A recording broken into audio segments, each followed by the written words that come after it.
Bom, então a segunda aula dessa série, segunda aula dessa segunda série de aulas sobre a introdução à teologia. Nós vamos falar sobre um pouco mais sobre a Sagrada Escritura como alma da teologia. Na terceira aula dessa segunda série, nós vamos falar sobre a Sagrada Tradição, um pouco mais detalhadamente, já que essas são as fontes principais da teologia.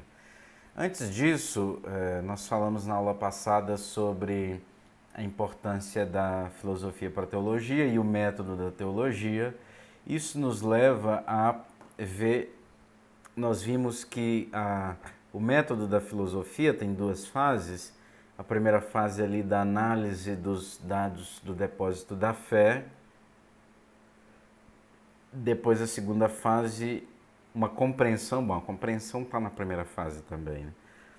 Mas a segunda fase é a compreensão e a ordenação da compreensão em um edifício intelectual. Ou seja, uma explicação bem feita, sistemática daqueles dados analisados da fé. E aí nós temos as fontes da teologia, como nós vimos. Esse fazer teologia como ciência, análise dos dados do depósito da fé e a ordenação desses dados no edifício intelectual sistemático, dá origem à divisão da teologia em diversas disciplinas. Então, essa divisão, ela não é, digamos assim, não é a mesma desde o início da teologia, desde o início da igreja, e não significa que será assim para sempre, né? Mas é a divisão mais ou menos clássica, que perpassa ali os vários séculos, às vezes mudando um pouco a nomenclatura, mas a estrutura é mais ou menos a mesma. São várias disciplinas. Eu vou citar aqui as disciplinas principais, que elas nascem, de onde nasce cada disciplina. Aliás, esse é um critério aristotélico, que foi assumido por Santo Tomás, que ajudou em muito a dividir a teologia nessas disciplinas. É a matéria objeto de estudo do sujeito, né, daquele que estuda. Então,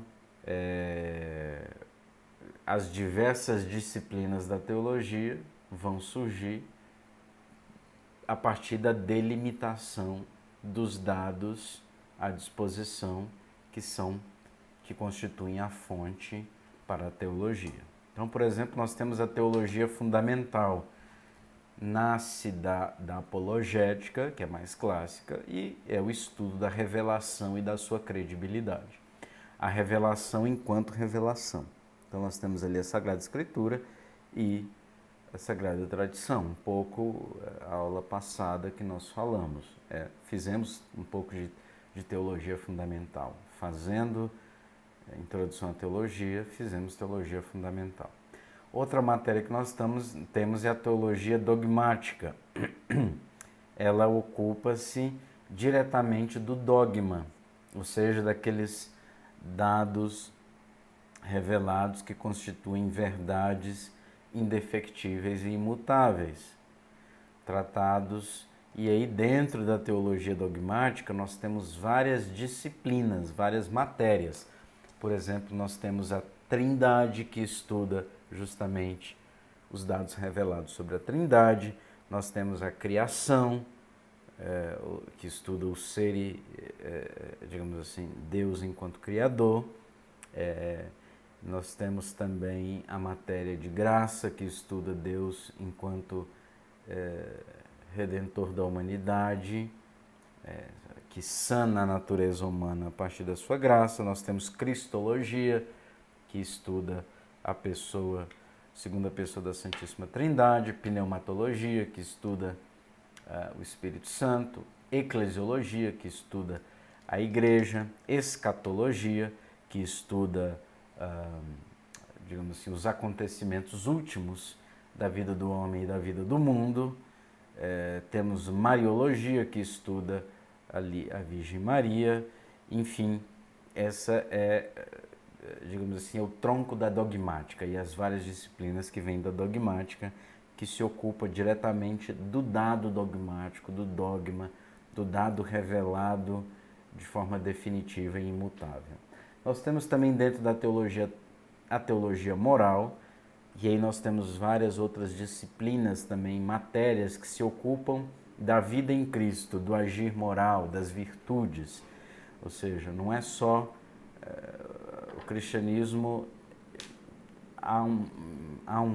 tem um conjunto de doutrinas próprias do cristianismo, que foram reveladas por Cristo, mas a vida em Cristo exige também uma vida nova, um certo tipo de ação de vida em Cristo, vida nova em Cristo. E então, o agir moral, o agir humano é estudado então pela teologia moral. Nós temos também, dentro da teologia, a teologia espiritual. Deus uno e trino como fonte exemplar e finalidade última da vida cristã. Essa matéria estuda a existência cristã enquanto caminho de encontro e comunicação entre Deus e o homem. Nós temos também dentro da teologia a Sagrada Liturgia, que estuda os mistérios de Cristo celebrados, né, no culto, na liturgia. Nós temos também dentro da teologia a Sagrada Escritura, temos também dentro da teologia a história da igreja. Tem outras matérias, pode ter outras divisões também, essa é mais ou menos a divisão clássica. Falemos então agora um pouco mais da Sagrada Teologia. Deus se revela em uma história que conduz a Jesus Cristo. Se nós formos ver o Antigo Testamento, todo o Antigo Testamento, a escolha do povo de Israel como povo de Deus, todo o Antigo Testamento aponta para Jesus Cristo. Duas figuras têm especial relevância no Antigo Testamento, o sacerdote e o profeta. Então nós estamos aqui falando da Sagrada Escritura, primeiramente no Antigo Testamento. Duas figuras têm especial relevância no Antigo Testamento, o sacerdote e o profeta. O sacerdote tinha como função, tinha duas funções principais. A função principal era oferecer sacrifícios em favor do povo de Deus. Então, essa era a função principal do sacerdote. Mas o sacerdote também tinha a função de anunciar a palavra de Deus. Essa é uma função que, com o passar do tempo, no Antigo Testamento foi ficando, digamos assim, um pouco diminuída, mas também tinha essa função. Tanto é que fazia parte do culto a leitura do livro da aliança, a Torá, para que o povo caminhasse nos caminhos do Senhor. Então, o sacerdote tinha essa função de exortar, de fazer com que o povo caminhasse nos caminhos do Senhor. O profeta era aquele que falava em nome de Deus. Há uma concepção bastante equivocada do profeta como aquele que prevê o futuro. Ora, obviamente que podia estar entre as atribuições do profeta algum anúncio de Deus envolvendo algum acontecimento futuro, mas isso não era a função exclusiva e nem era a função principal do profeta. A função principal do profeta era falar em nome de Deus. Então, o profeta é aquele que fala em nome de Deus. Falar o quê? Aquilo que Deus mandava. Portanto, às vezes, por isso a gente pode entender, porque às vezes os profetas que são chamados por Deus não querem aceitar essa missão, porque não era fácil, porque o profeta tinha que consolar às vezes, mas às vezes o profeta tinha que corrigir, né, dizer forte contra o povo de Israel, principalmente quando o povo se desviava do caminho de Deus. Então, o profeta era aquele que falava em nome de Deus, procurava fortalecer a fé de Israel e colocá-lo nos caminhos do Senhor, corrigi-lo, consolá-lo, enfim, é aquele que falava em nome de Deus. Então, no Antigo Testamento, nós temos ali na Torá o papel do sacerdote, da aliança, de exortar o povo de Deus. Nós temos os profetas, que também são um porta-voz de Deus. Nós temos também o livro dos Salmos, e aí os salmistas, nós temos algo bastante interessante, porque os salmos, eles são hinos. O conjunto dos salmos formam um grande hino, ou de petição, ou de ação de graças a Deus. Petição, por exemplo, nós temos muitos salmos que pedem ajuda de Deus. Só Deus pode salvar o salmista, o povo das suas angústias. Por outro lado, também o justo, o salmista, agradece a Deus, né? Gratidão diante do pedido atendido ou das grandes graças e maravilhas de Deus. Nessa gratidão, nessa ação de graças é anunciada a glória e o poder de Deus para todos os outros. Ou seja, o justo agradece ao poder de Deus quando o anuncia ali através dos salmos. Agradecer a Deus pela graça recebida é anunciar a Deus. Mediante o seu testemunho, o testemunho do salmista, ele chama também os homens para a veneração de Deus.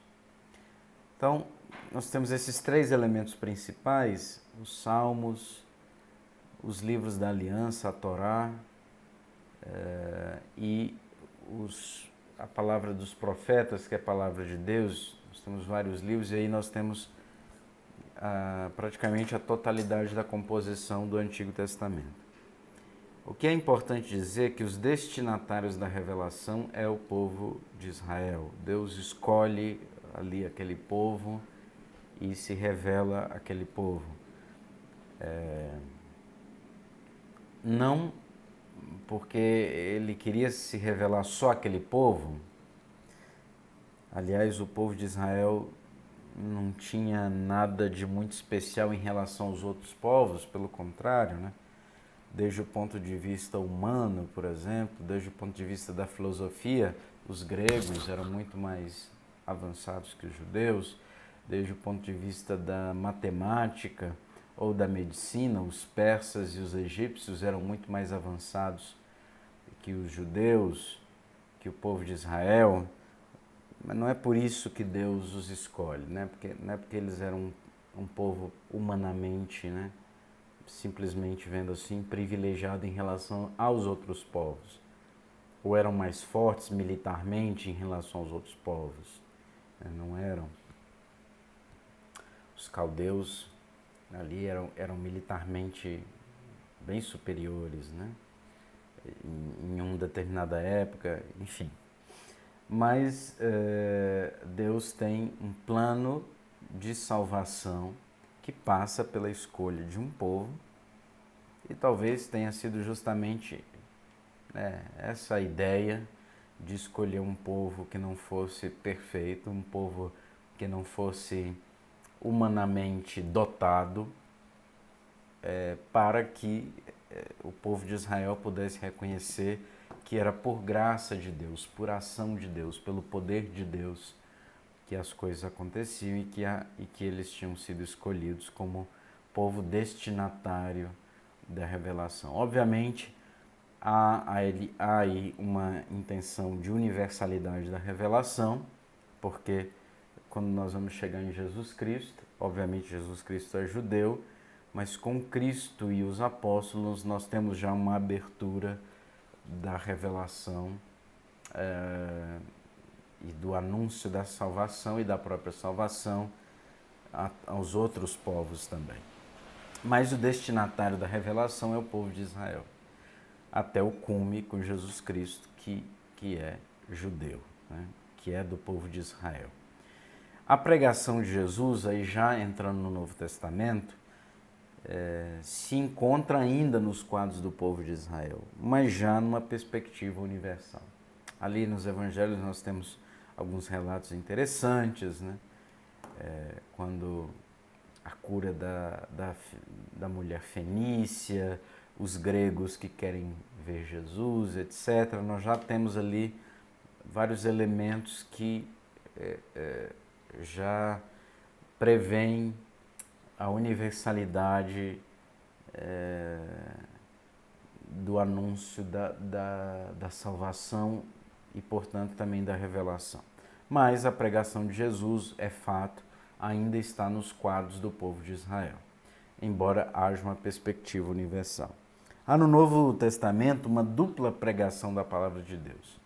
Primeiro, para os que já haviam aderido à fé e para os que ainda não aderiam à fé. Então nós temos ali, por exemplo, gozam da pregação de Cristo os apóstolos, que já ali haviam aderido a Cristo, os discípulos e, ao mesmo tempo, aqueles que ainda não haviam aderido a Cristo, a fé em Cristo. E aqui na pregação apostólica nós temos a mesma coisa, nós temos a pregação voltada para aqueles que já haviam sido batizados e a pregação para os pagãos, para aqueles que não haviam sido batizados ainda. Então aqui nós temos essa dupla pregação da palavra de Deus. A igreja replica esse modelo apostólico, ou seja, na pregação da igreja, dos apóstolos e dos sucessores dos apóstolos, nós temos sempre essa dupla dimensão da pregação da palavra de Deus. Para os fiéis, por exemplo, é o que nós fazemos na catequese, na homilia, na Santa Missa, enfim, em pregações, em cursos, aulas de doutrina e etc., já pessoas que aderiram à fé. E nós temos a pregação para aqueles que não conhecem Cristo, para que possam aderir à fé e possam se somar às fileiras dos crentes na igreja. Nos dois casos, a igreja é o ponto de referência da pregação, mas de modos diferentes. No primeiro caso, pregação para os fiéis, nós temos uma pregação que serve para alimento da própria igreja por meio de seus membros, ou seja, um exercício interno da fé. No segundo caso, nós temos uma pregação que serve para engrossar as fileiras da própria igreja com novos membros pela proclamação da palavra de Deus, proclamação da fé no mundo, atraindo homens para a igreja. Então veja bem, a igreja não prega a palavra de Deus somente para conversar ou para fazer diálogo, onde a finalidade do diálogo seja o próprio diálogo. Não. A pregação da igreja tem duas funções: ou fortalecer aquele que já é fiel, ou trazer para a igreja aquele que ainda não é fiel. Todos os outros objetivos são secundários em relação a esses dois. Ambas as coisas são importantes, a pregação para os crentes e para os não crentes. Aqui, sobre isso, tem um trecho bastante interessante do livro Dogma e Anúncio, de Joseph Ratzinger, que eu quero ler um trechinho aqui na página 21, está aqui, Dogma e Anúncio, Edições Loyola, na página 21, tem algo sobre isso que diz o seguinte, sobre essa dupla função da pregação da igreja, né?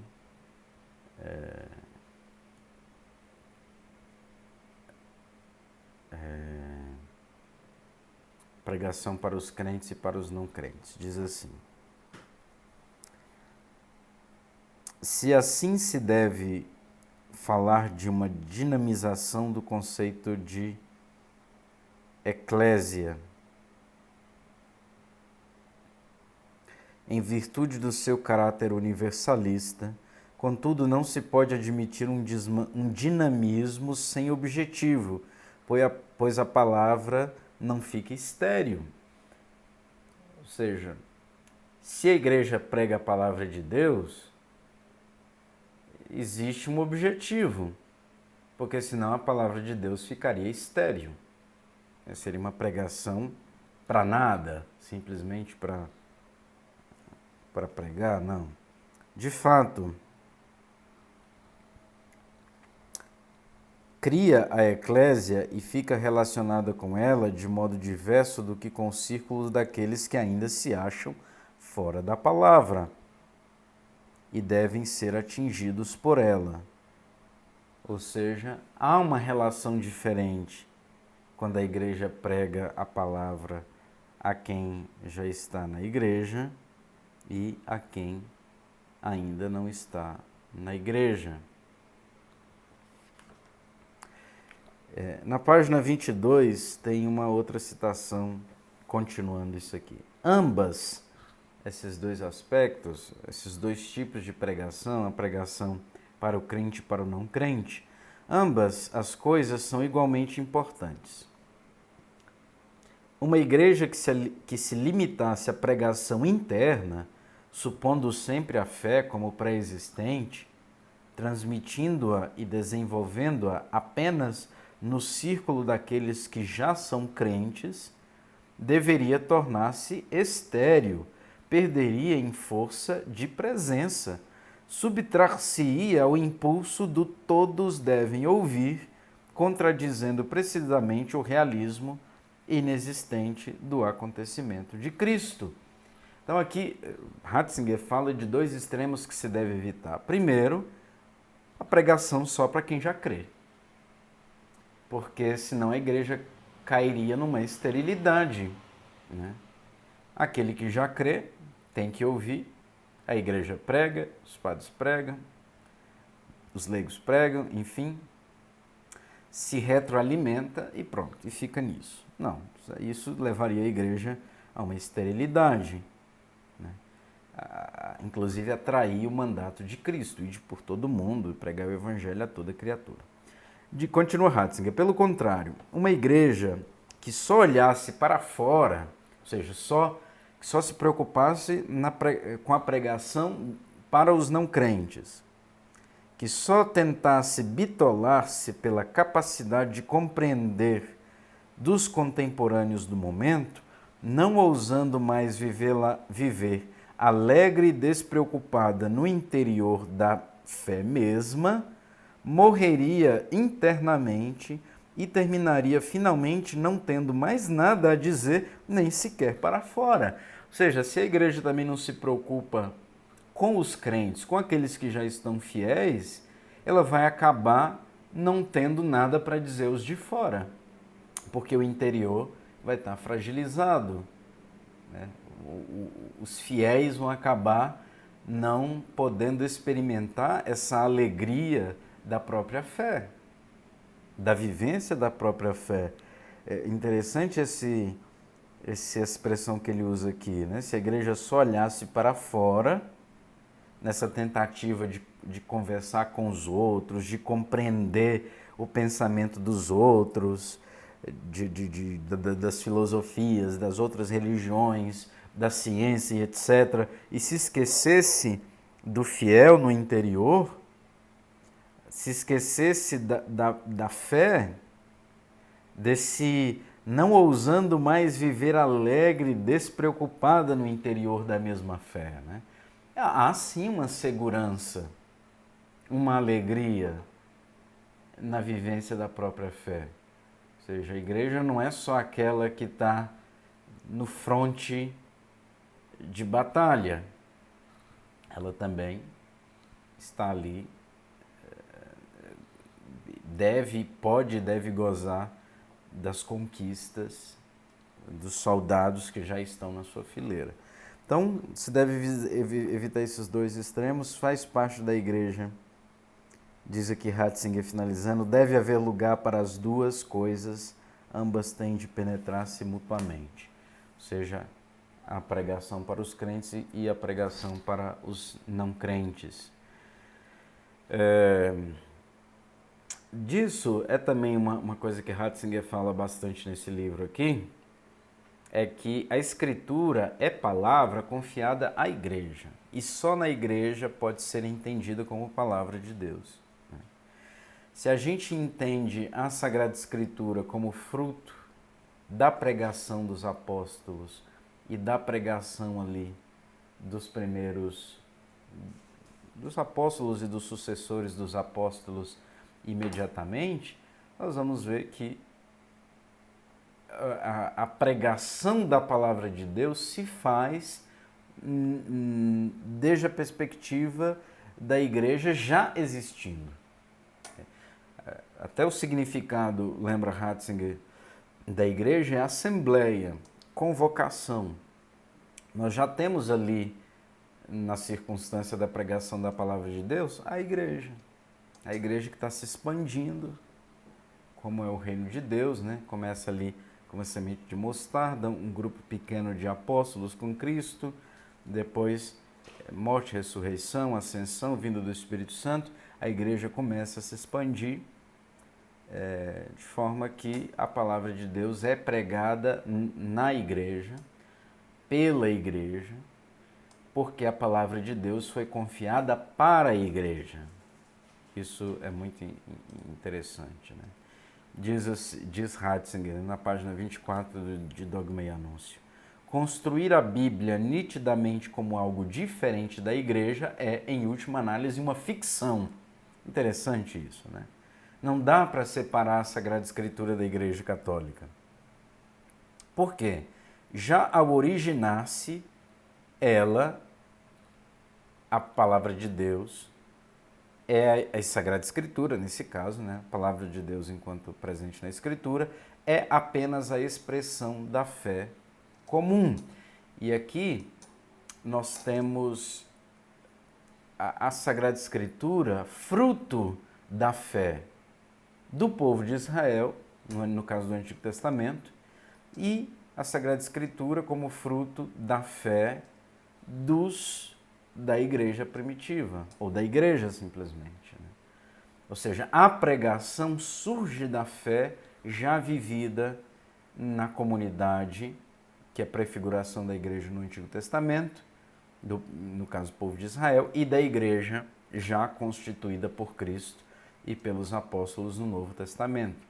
Então, não se pode separar a Escritura da igreja, porque a Escritura vem da fé da igreja já vivida, né? Assim, um estudo, uma ciência da revelação da Sagrada Escritura, da revelação presente na Sagrada Escritura, separados da igreja e da fé, podem chegar a compreensões importantes sobre partes isoladas da Escritura, a palavra de Deus, mas a Escritura só vai ser entendida em profundidade desde essa perspectiva da fé e a fé vivida na igreja. Não existe palavra de Deus fora da igreja, né, como nós vimos. E a igreja é o lugar da fé. Portanto, só se pode ter verdadeira e real compreensão da palavra de Deus escrita desde uma perspectiva de fé e desde uma perspectiva eclesial, dentro da igreja, na igreja. Fora dessa perspectiva, eu posso isoladamente ter uma compreensão muito perspicaz de determinado aspecto, de determinado âmbito, mas nunca vou ter uma visão de todo, justamente pela falta da fé eclesial e eclesiológica. A palavra de Deus é, portanto, confiada, nesse caso a palavra de Deus escrita, é confiada à igreja, para que a igreja possa então anunciá-la. E ao mesmo tempo a igreja é obviamente edificada pela Escritura, né? A palavra de Deus orienta a igreja, a Escritura orienta a igreja. A igreja, ao proclamar a palavra de Deus em todas as épocas, transforma a cultura e a mentalidade segundo essa fé e essa palavra, e não o contrário. Veja bem, essa é a missão da igreja, né? Quando a igreja proclama a palavra de Deus, ela tem como intuito também iluminar as culturas, os hábitos humanos de todos os tempos e de todos os povos com a luz da palavra de Deus, não o contrário, né? Então, a fé, a palavra de Deus, a revelação ilumina as culturas e transforma essas culturas desde dentro, a partir da transformação do coração do homem. Então, essa é a missão da igreja enquanto proclamadora da palavra de Deus. Por último, algumas noções aqui e diferenciações entre exegese bíblica, teologia sistemática. Exegese bíblica, já que a gente está falando da Escritura. O que é a exegese bíblica? É a intelecção, a compreensão de um fragmento de texto em relação ao seu contexto próximo. A exegese busca o sentido daquele fragmento textual por meio de análise linguística, semântica e etc. Então, a exegese busca ali, pega um determinado trecho e vai estudar a fundo, né, usando os recursos aí de vários métodos, das ciências auxiliares. O objetivo último é conseguir a compreensão mais correta do sentido literal do texto a partir de todos os elementos que se pode, digamos, compreender que estão ali correlatos àquele texto bíblico. Então, compreendendo melhor o tempo em que foi escrito, o estilo, as palavras usadas, comparação entre fragmentos antigos, vários textos, etc., eu consigo entender o sentido correto, literal daquele texto. A teologia bíblica, por outro lado, é o estudo e compreensão da história, evolução e realidade do texto bíblico e dos diversos temas que aparecem nos diversos livros da Bíblia. A teologia bíblica é mais ampla, mais sistemática e leva em conta também a teologia, aquele trecho da Escritura como palavra de Deus que tem um valor salvífico e revelador de algo, né? Obviamente a exegese pode e dá elementos para uma boa teologia bíblica, né? A partir da melhor compreensão do texto, eu consigo compreender melhor o dado revelado ali naquele texto. A teologia sistemática é o estudo do dogma e dos elementos doutrinais que constituem o todo da revelação. Teologia sistemática é o estudo sistemático dos dados que me vêm a partir da revelação. Em resumo, a Escritura é a alma da teologia, porque ali é uma fonte exuberante, uma fonte abundante da palavra de Deus. A Escritura contém a palavra de Deus, juntamente com a Sagrada Tradição. Pela fé, eu adiro a essa palavra de Deus, e a teologia, portanto, é a ciência dessa fé. Então, a Sagrada Escritura vai ser uma fonte importantíssima, de primeira grandeza, é a alma da teologia, porque é impossível fazer teologia sem Sagrada Escritura.